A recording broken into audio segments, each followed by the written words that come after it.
This morning, the fallout intensifying over that explosive report. The Russians offered the Taliban money for killing U.S. soldiers in Afghanistan.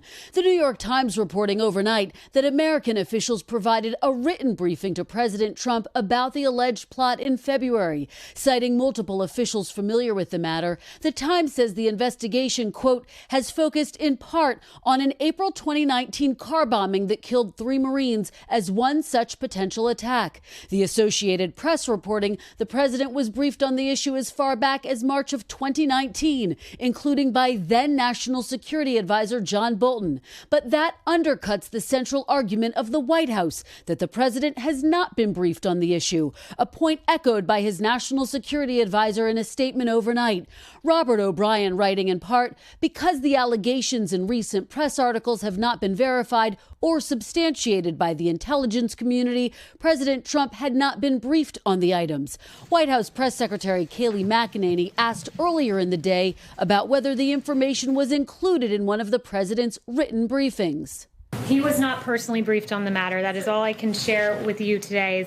Top officials also blasting the leaked information, including CIA Director Gina Haspel, who wrote overnight, leaks compromise and disrupt the critical interagency work to collect, assess, and ascribe culpability. It all comes amid bipartisan calls for answers.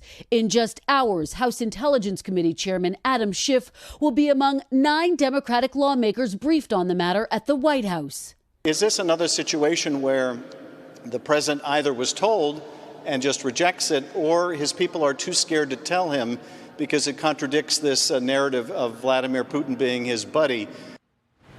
Now, overnight, a spokesperson for John Bolton said no comment when asked by NBC News about the reports that Bolton had briefed the president on the Russia matter last year. Meanwhile, veteran reporter Carl Bernstein, who helped break the Watergate scandal, reports that based on hundreds of highly classified phone calls with foreign leaders, President Trump was so, quote, consistently unprepared for serious discussions that a number of his former senior officials believed he posed a danger to national security. Now, a White House official fired back at that, saying, quote, President Trump is a world-class negotiator who has consistently furthered America's interests on the world stage.